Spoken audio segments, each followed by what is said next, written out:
ये हम सब के लिए अत्यंत महत्वपूर्ण क्षण है कि हम त्रिपुरा के इस पश्चिमी क्षेत्र में मां सिद्धेश्वरी के इस मंदिर की प्राण प्रतिष्ठा उद्घाटन समारोह के साथ आज यहां पर पूज्य संत श्री श्री शांति काली महाराज की स्मृतियों के लिए भी आज उन्हें स्मरण करने के लिए यहां एकत्र हुए हैं। और यह एकत्रीकरण ऐसे समय में हुआ है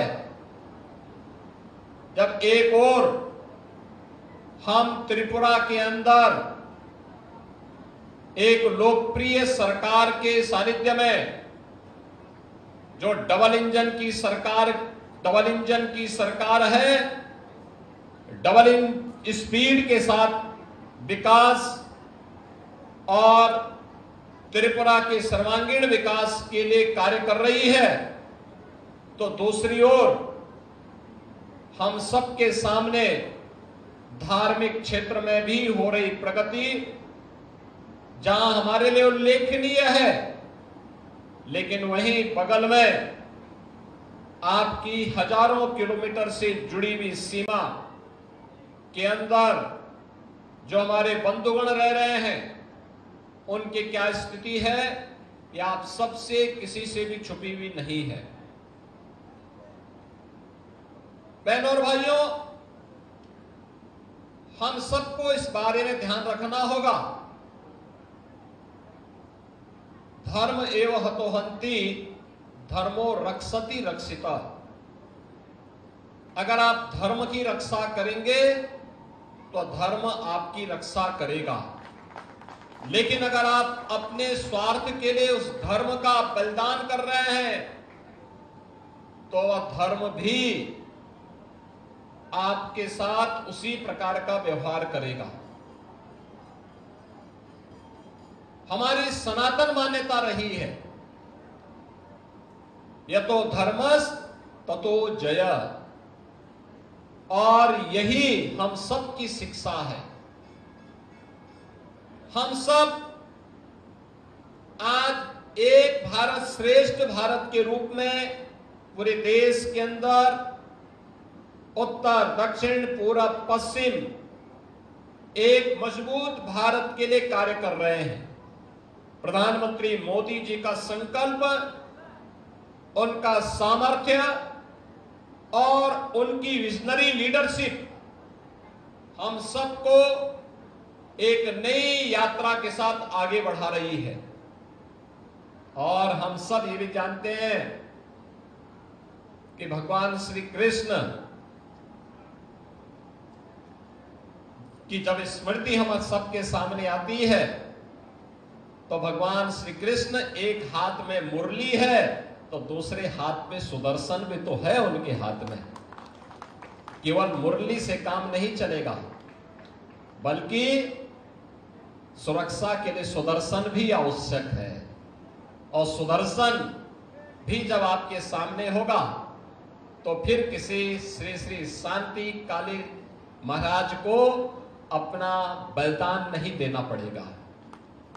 बहनों और भाइयों, आज कितना सौहार्दपूर्ण और सुरक्षित माहौल त्रिपुरा के अंदर है। क्या ये माहौल आज से 7 वर्ष पहले, 10 वर्ष पहले क्या संभव था? क्या ये संभव था? क्या ये सुरक्षा का माहौल इस रूप में था? संभवतः नहीं।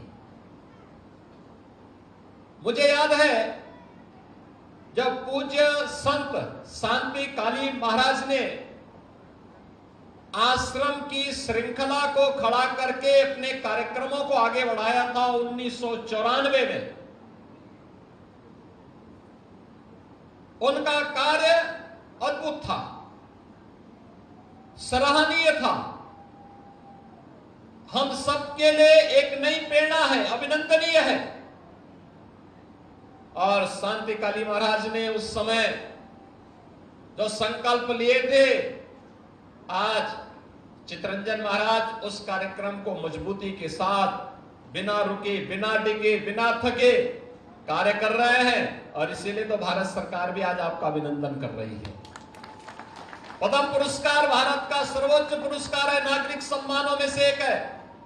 उस पुरस्कार से आपको सम्मानित कर रही है क्योंकि इस क्षेत्र में जिस ऊर्जा के साथ आपने काम किया है, अपने गुरु के संकल्पों को आगे बढ़ाने का कार्य किया है, वे अभिनंदनीय है। लेकिन यहां पे हमारे त्रिपुरा के महाराज भी यहां पर उपस्थित हुए हैं। हम दोनों एक ही परंपरा से जुड़े हुए हैं। उनकी मातृपक्ष भी उत्तराखंड से जुड़ी हुई है और मैं भी उत्तराखंड में, मेरा भी जन्म हुआ है और इसीलिए एक आत्मीयता हम लोगों में है। उनका बचपन उत्तर प्रदेश में व्यतीत हुआ। उत्तर प्रदेश की राजधानी लखनऊ में, और उत्तर प्रदेश का भौगोलिक क्षेत्रफल की दृष्टि से जो सबसे बड़ा जनपद है लखीमपुर खीरी, उनका स्टेट का भी वहां पे कुछ हिस्सा है। और मैं उनको एक बात उनके संज्ञान में जरूर लाना चाहूंगा कि महाराज इस जरूर ध्यान में रखना कि त्रिपुरा स्वतंत्र इसलिए था क्योंकि त्रिपुरा के राजा के पास सामर्थ्य थी, शक्ति थी। उन्होंने यहां की जनता को एकजुट करके विधर्मियों के लिए भी और उन आक्रांताओं की ताकत को भी समझा था और उनको अपनी ताकत का एहसास कराया था। इसलिए त्रिपुरा सुरक्षित रहा, स्वतंत्र भी रहा। जो भी सामर्थ्यवान होगा अपनी ताकत का एहसास अपने दुश्मनों को कराएगा, वह हमेशा सुरक्षित रहेगा और सामर्थ्यवान बना रहेगा। लेकिन जो भी अपनी ताकत को खो करके अपने दुश्मन और मित्र को समझने में भूल करेगा, वह हमेशा उसी प्रकार का खामियाजा भुगतेगा जैसे आज बांग्लादेश के अंदर हो रहा है। बहनों और भाइयों, राष्ट्रीय स्वयंसेवक संघ ने इस खतरे को भांपा था 1925 में। राष्ट्रीय स्वयंसेवक संघ इस बात को जानता था कि अगर हम इसी प्रकार से कांग्रेस के द्वारा चलाई गई दुर्बल संधि का शिकार होते रहेंगे तो वे इस देश का विभाजन कराएंगे, हिंदुओं को कत्लेआम कराएंगे और फिर इस देश की परंपरा को, इस देश की संस्कृति को, इस देश की जातीय परंपरा को पूरी तरह नष्ट भ्रष्ट कर देंगे। और वह जो दुस्वप्न था वह सच साबित हुआ। कांग्रेस ने अपने स्वार्थ के लिए देश का विभाजन स्वीकार किया। और यही नहीं है तो 1905 में ही बंग भंग के समय आपने देखा होगा, अगर उस समय बंगाल विरोध नहीं करता क्या स्थिति पैदा हुई थी, क्या करने की साजिश हुई थी। और उस समय भी ये लोग यही कार्य कर रहे थे।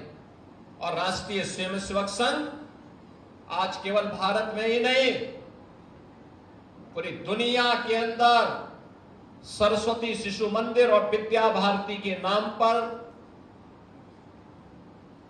हजारों शिक्षण संस्थानों का संचालन कर रही है।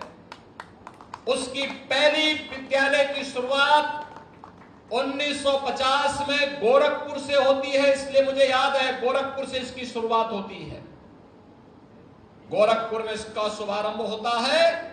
आज हजारों स्थानों पर राष्ट्रीय स्वयंसेवक संघ विद्या भारती और सरस्वती शिशु मंदिर के माध्यम से भारत की संस्कृति, भारत की परंपरा, भारत के धर्म और संस्कृति का पालन करते हुए हजारों शिक्षण प्रशिक्षण संस्थाओं का संचालन कर रही है, सेवा के प्रकल्पों का संचालन कर रही है।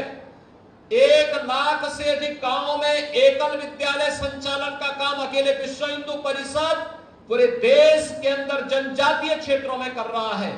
और श्री राम बनवासी कल्याण आश्रम के माध्यम से भी, मुझे याद है मेरे स्वयं के आश्रम गोरखपुर में 1984 में जनजातीय छात्रावास प्रारंभ हुआ और उसमें नॉर्थ ईस्ट से, त्रिपुरा से, मेघालय से, नागालैंड से यहां से सैकड़ों बच्चे जाकर के उसी आश्रम में अध्ययन करते थे और जब उनकी शिक्षा पूरी होती थी वे वापस इस क्षेत्र में आकर के अपनी आजीविका के साथ जुड़ते थे। आज भी वहां पे श्री राम बनवासी कल्याण आश्रम संचालित है। हमारा दूसरा आश्रम एक और जनपद बलरामपुर में है, वहां पर भी ट्राइबल बच्चों के लिए स्कूल भी बना है और छात्रावास का संचालन उस आश्रम के माध्यम से होता है। और विश्व हिंदू परिषद और राष्ट्रीय स्वयंसेवक संघ हजारों ऐसे स्थानों पर ट्राइबल बच्चों के लिए इस प्रकार के शिक्षण और प्रशिक्षण केंद्र संचालित करके उनके उज्जवल भविष्य के साथ अपने आप को जोड़ने का काम करता है। हां, यह सच है कि राष्ट्रीय स्वयंसेवक संघ और विश्व हिंदू परिषद अपने कार्य का प्रोपेगेंडा नहीं करता है, अपनी सेवा की सौदेबाजी नहीं करता है।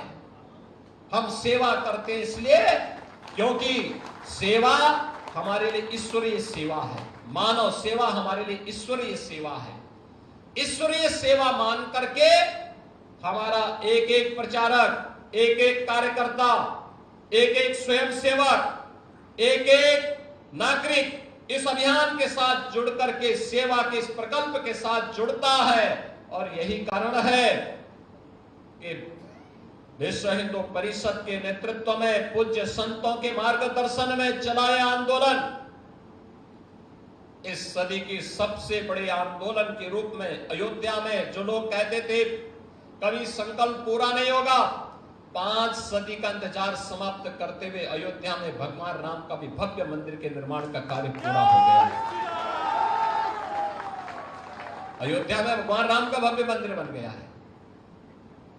अब लोग कहते कि कुछ लोगों को बुरा लगेगा राम मंदिर बनने में, तो उसमें हमारी गलती क्या है? वे हमारी आस्था है राम से, हमें भारत की बहुसंख्यक जनता की आस्था को देखना है। अगर ये जनता संतुष्ट है उस आस्था का सम्मान देने का काम करना है और वही कार्य हम कर रहे हैं। काशी के बारे में भी हमने यही कहा, भाई अयोध्या है, मथुरा है, काशी है, ये 3 सनातन हिंदू धर्म के महत्वपूर्ण स्तंभ हैं, महत्वपूर्ण स्थल है, मान बिंदु है। और आज नहीं तो कल तीनों स्थान फिर से हिंदू धर्म और आस्था के प्रतीक के रूप में जैसे आज पूज्य है उसी भव्य रूप में आगे बढ़ते हुए दिखाई देंगे। कोई संदेह नहीं होना चाहिए, हमें एक दूसरे की आस्था का सम्मान करना चाहिए। सनातन धर्म तो सर्वे भवन्तु सुखिनः सर्वे सन्तु निरामया की बात करता है, लेकिन ये तभी जब हम स्वयं सुरक्षित हों। हम ही सुरक्षित नहीं है तो हम दूसरों की सुरक्षा की बात कैसे करेंगे? पहले सुरक्षित होना, पहले अपने लोगों को सुरक्षित करना, फिर सबकी सुरक्षा और सबके सम्मान की बात करना। और यह आज की आवश्यकता है। आज इस देश के अंदर जब हम मजबूती के साथ भारत को दुनिया की एक बड़ी ताकत बनाने की दिशा में प्रधानमंत्री मोदी जी के नेतृत्व में निकले हैं, हम सबको इस बारे में मानना पड़ेगा कि अब भारत का समय है, भारत का समय है। बहनों और भाइयों, मैं विनंदन करूंगा, आपने त्रिपुरा को पिछले 7-8 वर्षों में यहां पर डबल इंजन की सरकार आने के बाद जिस प्रकार से विकास का डबल स्पीड के साथ विकास यहां की आगे बढ़ी है, एक अंधेरे से प्रकाश की ओर आप पुनः बढ़े हैं और आज त्रिपुरा तेजी के साथ आगे बढ़ता हुआ राज्य के रूप में न केवल बड़े बड़े हाईवे बना रहा है, एयर कनेक्टिविटी की बेहतरीन सुविधा उपलब्ध करवा रहा है, बल्कि लोक कल्याणकारी कार्यों के माध्यम से लाखों गरीबों के लिए प्रधानमंत्री आवास योजना की सुविधा हो या इस सदी की सबसे बड़ी महामारी के दौरान एक एक नागरिक के घर में राशन की सुविधा फ्री में उपलब्ध करवाने का कार्य, वैक्सीन उपलब्ध करवाने का कार्य, यह कार्य पहले क्यों नहीं हो पा रहा था? पहले होने में क्या समस्या हो पा रही थी? लेकिन जब अच्छी सरकार आती तो ऐसे कार्य होते हैं, विकास के कार्य, गरीब कल्याणकारी योजनाओं का कार्य, जगह जगह कनेक्टिविटी के कार्य, इलेक्ट्रिसिटी पहुंचाने का कार्य, हर घर नल के माध्यम से लोगों को शुद्ध पेयजल उपलब्ध करवाने का कार्य, हर घर में शौचालय पहुंचाने का काम, ये डबल इंजन की सरकार ने तो भेदभाव नहीं किया, भारतीय जनता पार्टी ने तो भेदभाव नहीं किया किसी के साथ। सबका साथ सबका विकास हमारा संकल्प है, मोदी जी का मंत्र है, हमने उसे अंगीकार किया है। बिना भेदभाव के सबको पहुंचाएंगे। लेकिन अगर कोई सुरक्षा में सेंध लगाएगा तो सुरक्षा में सेंध लगाने का जवाब भी देने के लिए तत्पर होना ही पड़ेगा। और उसी दिशा से आज यहां पर हम चितरंजन महाराज के इस कार्यक्रम के साथ जुड़े हुए हैं। याद रखना, ईश्वरीय ताकत तभी आपके साथ फलीभूत होती है जब आप भी कार्य करेंगे, आप भी बढ़ेंगे। और मैं तो अभिनंदन करूंगा कि इतनी बड़ी संख्या में संतों की उपस्थिति यहां पर इतनी बड़ी संख्या में संतगण अगर जुड़ जाएंगे किसी कार्य में तो उसको तो सुरक्षित होना ही होना है, क्योंकि संत प्रतिनिधि हैं, ईश्वरीय सत्ता के प्रतिनिधि के रूप में इस धराधाम पर आकर के लोग कार्य कर रहे हैं। और जैसे चित्त महाराज ने कार्य किया है, हमारे यहां बोलते हैं ना, ब्रह्मा विष्णु और महेश, ये तीन शक्ति के प्रतीक हैं, सत चित्त और आनंद। तो सत्य के प्रतीक तो शांति महाराज हो ही गए, चित्त के प्रतीक चितरंजन महाराज हो गए, और अब त्रिपुरा में आनंद की उपस्थिति के लिए हम सबको मिलकर के काम करना है। यह अभियान निरंतर आगे बढ़ना चाहिए। आज अनुकूल सरकार है, अनुकूल परिस्थितियां हैं, इन अनुकूल परिस्थितियों में हमें कार्य करना है और कोई भी ऐसी स्थिति नहीं पैदा होने देनी है जो बांग्लादेश की पुनरावृत्ति करने का दुस्साहस यहां पर कर सके। बहनों और भाइयों, आज आप शांतिपूर्ण माहौल में अपने पर्व और त्योहार मना पा रहे हैं, कोई चिंता की बात नहीं। दुर्गा पूजा का आयोजन भव्यता के साथ होगा। क्या आज से 10 वर्ष पहले संभव था? कठिन था, बहुत कठिन था, विघ्न बाधाएं आती थी। ये केवल यहीं पे नहीं था, उत्तर प्रदेश में भी था, नहीं होते थे। पर्व और त्योहार आते थे, दंगे शुरू हो जाते थे। पर्व और त्योहार आते थे, दंगे शुरू होते थे, गुंडागिर्दी होती थी, बहन बेटियां सुरक्षित नहीं थी, नौजवानों के लिए एम्प्लॉयमेंट नहीं था, कहीं कोई सुविधा नहीं थी। और आज यूपी में भी डबल इंजन की सरकार आई, सुरक्षा का माहौल मिला, दंगाइयों के लिए बुलडोजर भी दिया गया, और साथ साथ भक्तों के लिए राम मंदिर का निर्माण भी कराया गया। और जब अयोध्या में राम मंदिर का निर्माण का कार्य प्रधानमंत्री मोदी जी के नेतृत्व में मूर्ति प्राण प्रतिष्ठा का कार्यक्रम संपन्न हो रहा था, जब चित्त महाराज वहां पर थे, इनकी आंखों में आंसू थे।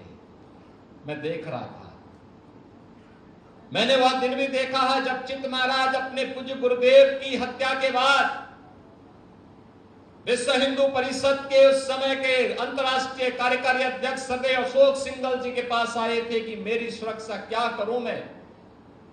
और उस समय अडवाणी जी ने उन्हें सुरक्षा प्रदान की थी और फिर उन्हें कहा था कि आप त्रिपुरा में जाइए, आपको सुरक्षा मिलेगी। और वहां जब अयोध्या में राम मंदिर के मूर्ति प्राण प्रतिष्ठा के कार्यक्रम समारोह में अतिथि के रूप में आए थे, उनके आंखों में आंसू इस बात को लेकर के थे क्योंकि अयोध्या में राम मंदिर का निर्माण हो, यह संकल्प शांति काली महाराज का भी संकल्प था। अपने गुरु के संकल्प को पूरा होते हुए देख करके उनकी आंखों में आंसू थे कि मेरे गुरु की आत्मा को शांति मिल रही होगी कि हमारा एक संकल्प पूरा हो रहा है, और इसीलिए वह वहां पर उस कार्यक्रम के साथ जुड़े थे। मैं अभिनंदन करूंगा इस संत को, और मैं आप सभी का आह्वान करूंगा, जितने संत हैं, जितने यहां के श्रद्धालु बैठे हैं, जितने भक्तगण बैठे हैं, ये संत उसी परंपरा का पालन कर रहे हैं।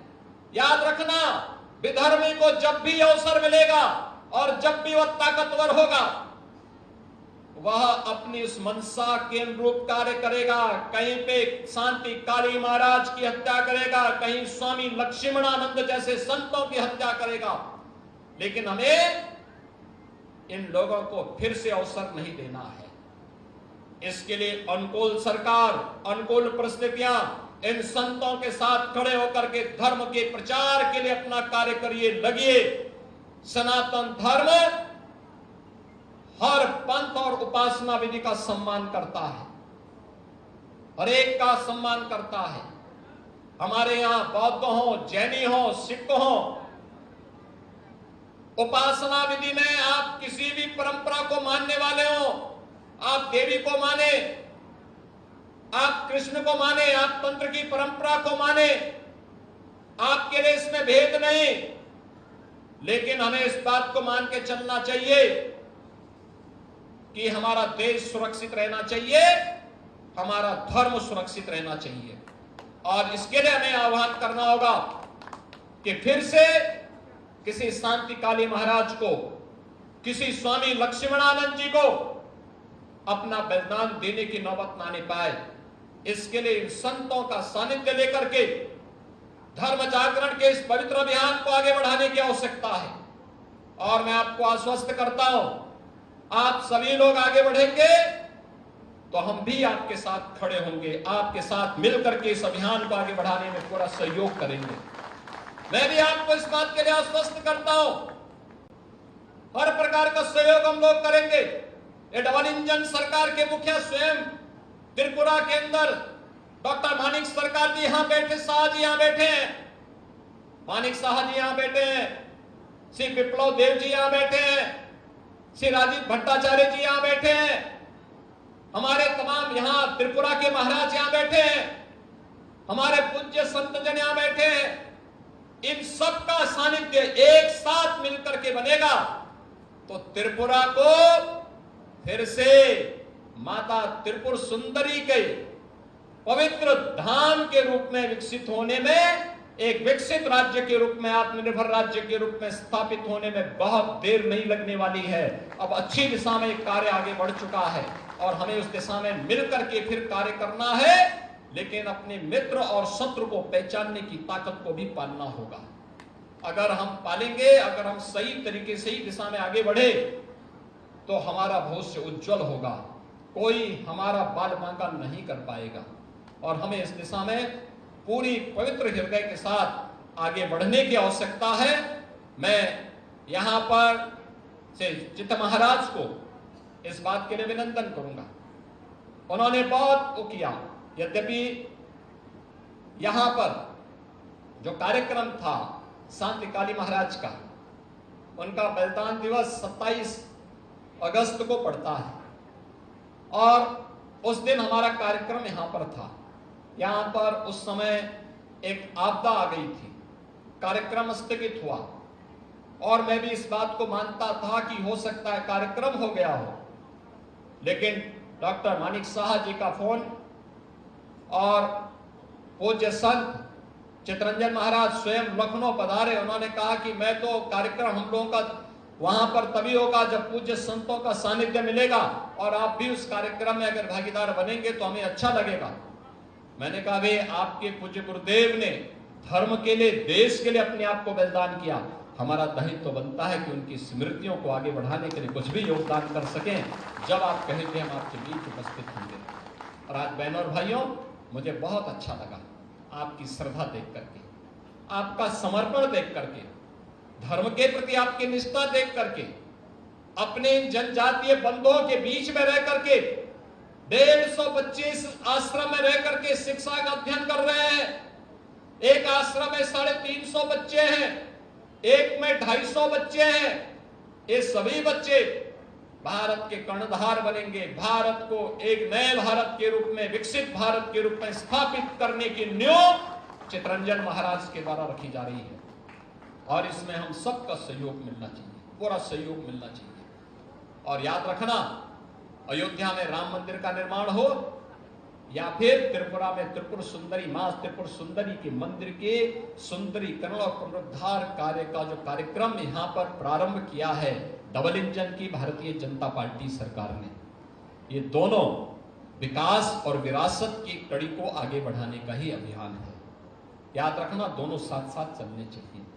धर्म भी साथ चलेगा, तो साथ साथ हमें अपने सुरक्षा और समृद्धि के लिए भी उसी सतर्कता के साथ कार्य करना है। आज के इस अवसर पर हम सब मिलकर के इन अभियानों को आगे बढ़ाएंगे। एक पक्ष यह, दूसरा बांग्लादेश के हालात क्यों हो रहे हैं, इस पर भी चिंतन करने की आवश्यकता है। कौन लोग इस हालात के लिए जिम्मेदार हैं? 1947 के पहले कौन लोग थे जो लोग भारत के विभाजन का पक्षधर बनकर के मुस्लिम लीग की मंशा को और कांग्रेस की सत्ता लोलुपता के चक्कर में पड़ करके भारत के दुर्भाग्यपूर्ण विभाजन के लिए जिम्मेदार हैं? उन लोगों के बारे में सही जानकारी देने की आवश्यकता है। याद रखना, अगर उस समय के समाज ने, बहनों और भाइयों, उस समय के समाज ने पहले जो आंदोलन किया था 1905 में, बंग भंग का जो अंग्रेजों की साजिश थी, जैसे उसे विफल किया था, ऐसे ही मुस्लिम लीग की साजिश को विफल करने के लिए उस समय का कांग्रेस नेतृत्व और जोगेंद्रनाथ मंडल ये मिलकर के अगर मुस्लिम लीग की मंशा पर पानी फेरने का काम करते तो कभी भी ये पाकिस्तान जैसा नासूर नहीं बनता। पाकिस्तान एक नासूर है और जब तक इसका ऑपरेशन नहीं होगा तब तक इस कैंसर की समस्या का समाधान नहीं होने वाला है। और आज इसकी शुरुआत हो रही है। आज आप देख रहे होंगे पाक अधिकृत कश्मीर में पाकिस्तान से अलग होकर के भारत में शामिल होने की मांग शुरू हो गई है। बलूचिस्तान में पाकिस्तान से अलग होने की मांग उठ खड़ी हो गई है।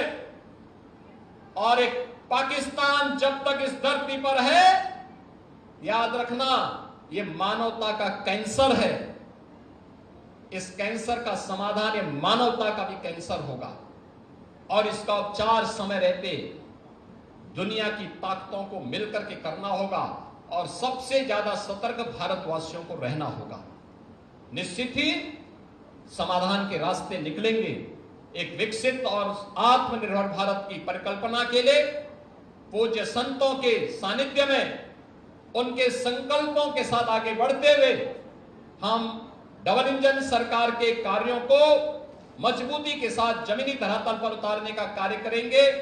मां त्रिपुर सुंदरी, मां सिद्धेश्वरी देवी और यहां पे पूज्य संत शांति काली महाराज के श्री चरणों में नमन करते हुए आप सबको इस पूरे अभियान के प्रति, इस पूरे कार्यक्रम के लिए अपनी शुभकामनाएं देता हूं, बधाई देता हूं।